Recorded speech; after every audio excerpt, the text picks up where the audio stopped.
नमस्कार दोस्तों, इस वीडियो में आज हम आपको भारत के टॉप 10 खतरनाक कमांडो फोर्सेस के बारे में बताएंगे, जिनमें NSG commando, SPG commando, Garud commando force, cobra commando, Marcos commando force, Ghatak force और पैरा एसएफ शामिल है। ये ऐसी 7 कमांडो फोर्सेस हैं जिन्हें दुश्मनों का काल भी कहा जाता है।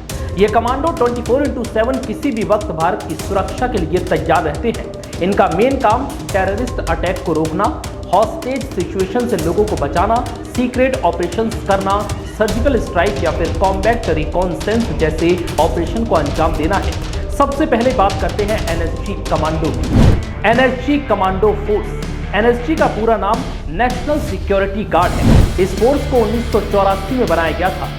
जब भी देश में बड़े टेरर अटैक्स हुए, चाहे वो 26/11 हो या फिर अक्षरधाम मंदिर पर हमला, एनएसजी कमांडो फोर्सेस ने ही आतंकियों को ढेर किया।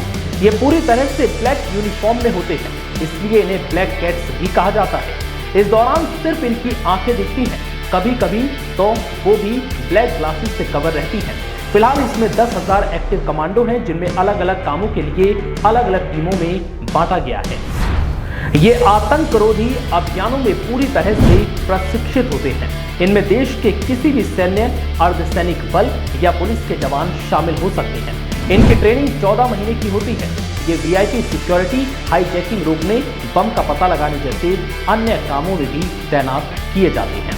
अब बात करते हैं एसपीजी कमांडो फोर्स की। एसपीजी कमांडो बनाने की वजह थी 1984 में प्रधानमंत्री इंदिरा गांधी की हत्या। उनकी हत्या के बाद ही 1985 में एसपीजी फोर्स बनाई गई। इस फोर्स में कुल 3000 सक्रिय जवान हैं, जिनका मुख्य काम है प्रधानमंत्री की सुरक्षा। इस समय पीएम नरेंद्र मोदी इकलौते हैं जिनके पास एसपीजी का प्रोटेक्शन है। ये अक्सर सूट बूट में दिखते हैं। सूट के अंदर कई तरह के हथियार छिपे होते हैं। हाथ में क्लोज कॉम्बैट के लिए असॉल्ट राइफल होती है। अगर कोई भी दुश्मन प्रधानमंत्री के पास आया तो सेकंड्स में उसकी मौत तय है। इनके पास करीब 1 दर्जन से ज्यादा हथियार भी होते हैं। अब बात करते हैं गरुण कमांडो फोर्स। ये भारतीय वायुसेना की घातक कमांडो फोर्स है। इस फोर्स को फरवरी 2004 में बनाया गया था। इसका मुख्य काम air assault, air traffic control, cross protection, search and rescue, आतंकरोधी अभियान, डायरेक्ट एक्शन, एयरफील्ड की सुरक्षा करना शामिल है। इनकी ट्रेनिंग 72 हफ्तों की होती है, जो सभी कमांडो से सबसे ज्यादा लंबी होती है। ये गरुण कमांडो रात में हवा और पानी में मार करने के लिए एक्सपर्ट है। हवाई हमले के लिए भी इन्हें अलग से ट्रेनिंग दी जाती है। फिलहाल इस फोर्स में 1780 गरुण कमांडोज हैं। अब बात करते हैं कोबरा कमांडो की। कोबरा कमांडो, ये कमांडो टीम 2008 में बनाई गई। कोबरा कमांडो फोर्स का पूरा नाम commando battalion for resolute action है। इनकी 3 महीने की ट्रेनिंग होती है। वर्तमान में इस फोर्स में 10,000 कमांडो हैं। आमतौर पर इन्हें गोरिल्ला ट्रेनिंग और नक्सल वॉरफेयर के लिए ट्रेन किया जाता है। इन्हें दुनिया की बेस्ट पैरामिलिट्री फोर्स में भी गिना जाता है। ये दुश्मनों पर लगातार हमला करने में एक्सपर्ट होते हैं। राष्ट्रपति भवन और संसद समेत कई महत्वपूर्ण इमारतों की सुरक्षा का काम भी इनके पास है। अब बात करते हैं मार्कोस कमांडो फोर्स। इन्हें भारत का नेवी सील्स भी कहा जाता है। इन्हें भारतीय नौसेना के लिए तैयार किया जाता है, लेकिन ये जमीन और आसमान में कहीं भी दुश्मन से लोहा लेने के लिए तैयार और ट्रेंड होते हैं। इनकी ट्रेनिंग अमेरिका नेवी सील्स की तरह होती है। मार्कोस फोर्स में फिलहाल 1200 कमांडो हैं। ये फोर्स 1987 में बनाई गई थी। इन्हें दुनिया की सभी आधुनिक हथियार चलाने की ट्रेनिंग दी जाती है। इनके पास बेहतरीन स्नाइपर्स होते हैं, जो दूर से ही दुश्मन के माथे के बीचों बीच गोली मार सकते हैं। ये कई तरह के असॉल्ट राइफल्स चलाने में भी सक्षम होते हैं। अब बात करते हैं घातक कमांडो फोर्स। ये कमांडो फोर्स अपने नाम की तरह ही बेहद घातक है।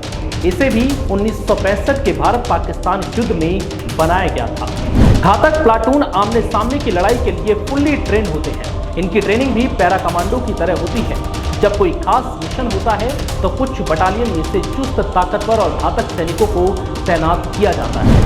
पाकिस्तान में हुई सर्जिकल स्ट्राइक में पैरा एसएफ के साथ किसी टुकड़ी ने हमला किया था। इसमें फिलहाल 7000 कमांडो हैं। अब बात करते हैं पैरा एसएफ कमांडो की। ये वही कमांडो फोर्स है जिन्होंने डोगरा रेजिमेंट की घातक टुकड़ी के साथ मिलकर पाकिस्तान में सर्जिकल स्ट्राइक की थी। इन्हें पैराशूट कमांडो भी कहते हैं। इन कमांडो फोर्स को 1965 में भारत पाकिस्तान युद्ध के समय बनाया गया था। इनकी ट्रेनिंग 9 महीने की होती है। खतरनाक और जानलेवा ट्रेनिंग के बाद जो कैडेट पास होता है उसे मरून टोपी मिलती है। ये टोपी ही बताती है कि ये जवान पैरा एसएफ है। ये 30 से 35 हजार फीट की ऊंचाई से छलांग लगाने की भी प्रैक्टिस करते हैं। देश में पैरा एसएफ की कुल 9 बटालियन। ये है भारत के टॉप 7 कमांडो फोर्स, जिनके आगे दुश्मन भी पानी मांगते हैं। फिलहाल इस वीडियो में इतना ही। जय हिंद।